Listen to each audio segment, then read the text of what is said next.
Okay, so that's the how do I question. Yeah? Now, I find it very, very stimulating and very breaking the rules that we always see at university and also school practice. Sometimes you have to just remove the I and accept the government and procedures. Yeah. And remember, if you've got a training or a degree in physical science, as I have, you were trained to take the I out. You know, it was claimed that it was subjective, it was anecdotal, you must not use it, it's subjective. Now, if you engage in the action research, and I'll come on now to Thomas' question about how can you get these kind of inquiries going, you can use what this philosopher of science Karl Popper talked about, where he said that objectivity is based in intersubjective criticism. Now, I made this point 2 days ago in the lecture that I gave, that if you can see that the power of your critical abilities in this room is enormous. If somebody comes with an account for you to have a look at, you could very easily help them to strengthen the evidence base, the relationship to the values they claim to be living, through the exercise of your critical faculties. Now that, according to Popper, is how we strengthen the objectivity of our accounts, but recognizing that they're grounded in intersubjective criticism. So subjectivity is actually impossible to get away from, and you shouldn't try. You should acknowledge that this is coming from a subjective ground. We're strengthening the objectivity through what he called the mutual rational control of critical discussion. And you can do this with me. After this, you can write to me and say, Jack, here is what I think you might do to strengthen your research. And I could then take on your critical evaluation and see what I could make of it to help me to improve my work. Now, that question about how might you do this kind of work, which is rigorous, and it actually goes back to the work of John Dewey, because John Dewey's logic had this kind of inquiry process in it, that all of you have got concerns, because your values are not being lived as fully as you want.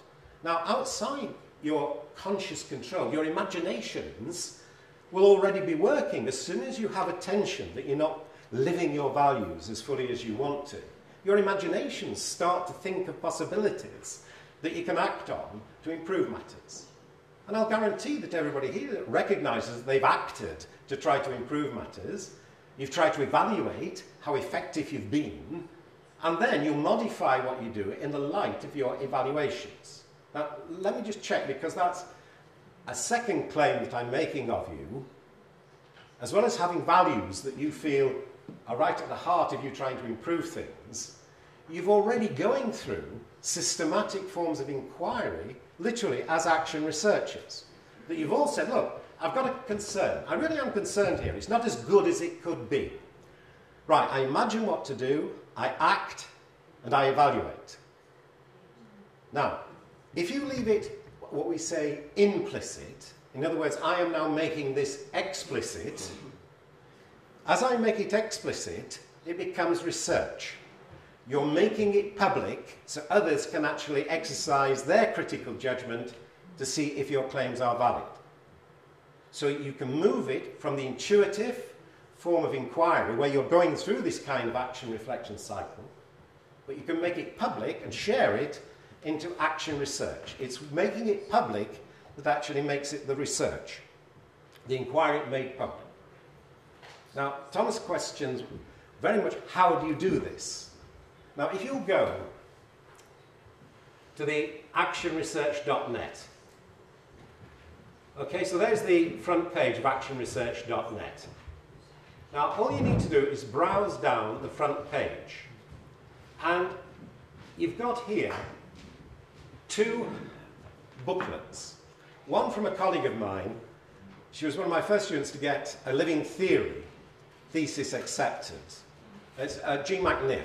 And Jean's website and booklets is really superb. I'll show you how you can access Jean's website, her publications. She's just done some superb work in Qatar, and over 12 months she's actually worked not only with men but with women to actually develop these kind of inquiries, which in Qatar was quite very new for women to be encouraged and developed in terms of these kinds of inquiries. And Jean's little booklet there about action research for professional development, concise advice, is really, as I say, well worth just clicking and accessing.